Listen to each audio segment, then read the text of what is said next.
La parole est maintenant au président Claude Malhuret pour le groupe Les Indépendants. Vous avez la parole.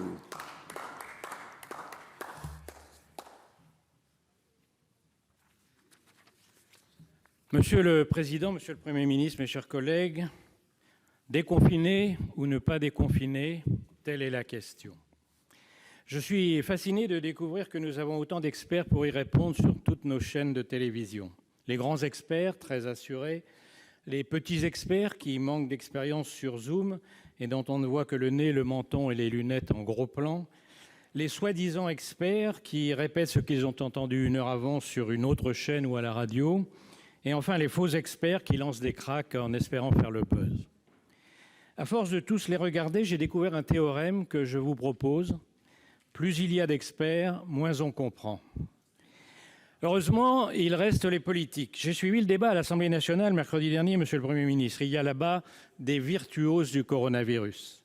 Ils vous ont expliqué ce qu'il fallait faire hier, ce qu'il n'aurait pas fallu faire, ce qu'il faut faire aujourd'hui et ce qu'il faudra faire demain. Je revois encore le professeur Mélenchon de la faculté de médecine de La Havane pointer sur vous un doigt vengeur et vous lancer d'une voix de stentor: il y aura un deuxième pic de l'épidémie et vous le savez. Impressionnant. J'étais au bord du retweet. Devant tant de recommandations de spécialistes, je n'ose pas vous proposer les miennes, moi qui ne suis qu'un simple médecin épidémiologiste. Je voudrais juste me borner à quelques réflexions sur certaines idées qui me paraissent fausses. La plus absurde, c'est que le libéralisme est la cause de la pandémie. Dans ce pays où beaucoup préfèrent Robespierre à Tocqueville, où l'on préférera toujours se tromper avec Sartre qu'avoir raison avec Aron, c'est toujours le libéralisme qui porte le chapeau.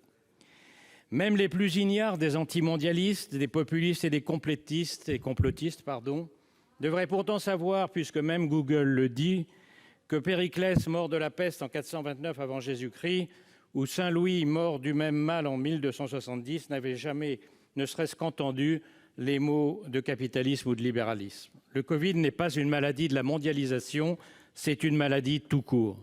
Napoléon disait « l'histoire est une suite de mensonges sur lesquels on s'est mis d'accord ». Aujourd'hui, il dirait « l'histoire est une suite de mensonges qui ont le plus de likes ».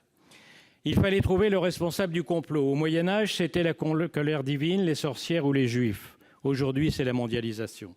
La vérité est l'exact contraire. La grande nouveauté, c'est que c'est la science qui est aujourd'hui mondialisée. C'est jamais dans l'histoire on a donné une réponse aussi rapide à une nouvelle maladie.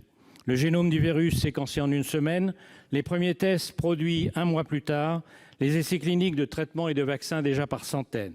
À ceux qui s'impatientent, il faut rappeler que les épidémies d'avant faisaient 100 fois plus de morts, qu'il a fallu des milliers d'années avant que Pasteur, en 1885, ne découvre le vaccin contre la rage et que Yersin n'isole le bacille de la peste. Et que c'est grâce à la démocratie libérale et à ses progrès scientifiques qu'elles ont été vaincues, comme celle-ci le sera demain.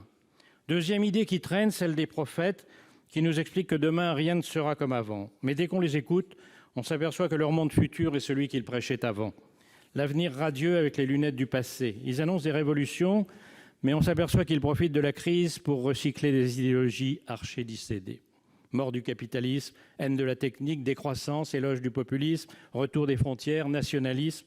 Ils courent les télévisions pour annoncer l'avènement d'un monde nouveau, mais leur besace ne contient que la poussière du prêt-à-penser qu'ils ressassent depuis des décennies. La réalité, c'est que personne n'a jamais vu demain. C'est à nous de préparer l'avenir et il sera sans doute différent. Mais ce qui est certain, c'est qu'il ne ressemblera sûrement pas à un remake des thèses de Karl Marx, de Maurras ou de Malthus. Troisième ineptie, les régimes autoritaires seraient les grands gagnants de cette pandémie, car les plus efficaces. C'est le contraire qui est vrai.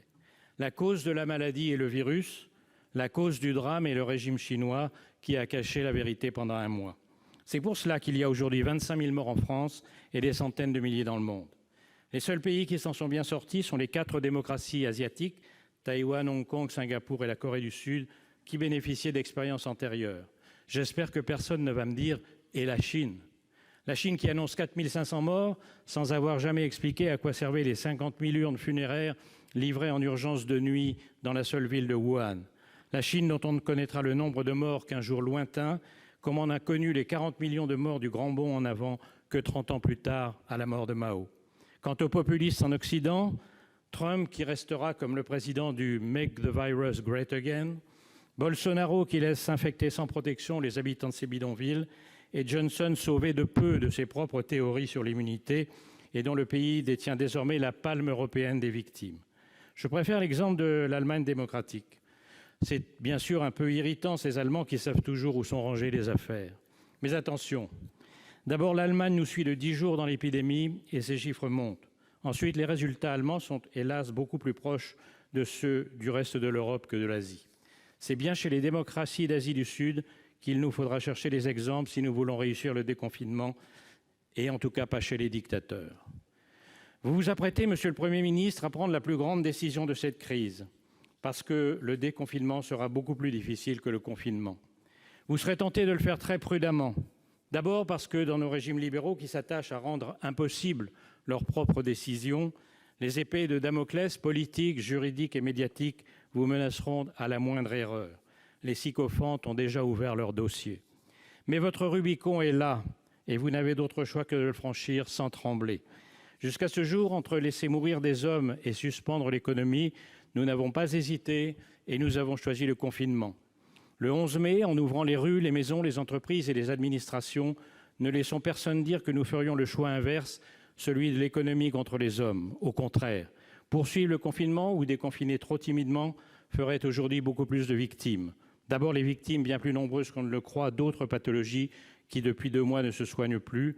Ensuite, parce qu'une crise économique, et celle qui vient sera l'une des pires, fait bien plus de victimes que le virus, même si le fait de ne pas pouvoir les chiffrer permettra à tous ceux qui n'ont rien compris à l'économie et qui ne l'aiment pas, ils sont nombreux en France, de vous accuser de préférer les profits à la santé de nos concitoyens. Il faut ouvrir les portes et le faire sans hésiter. Et cela veut dire faire confiance aux Français.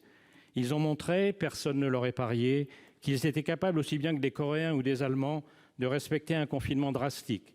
Ils ont compris les gestes, la prudence et la distanciation. Ils ont aussi compris les risques, et c'est d'ailleurs pour cela que, s'ils souhaitent le déconfinement, ils le redoutent en même temps. Il y aura des bosses sur la route, Monsieur le Premier ministre, mais il faut prendre la route. Richelieu disait « Il ne faut pas tout craindre, mais il faut tout préparer ». C'est la tâche qui vous attend aujourd'hui, c'est la tâche qui nous attend tous. Merci, Monsieur le Président. Donner la parole au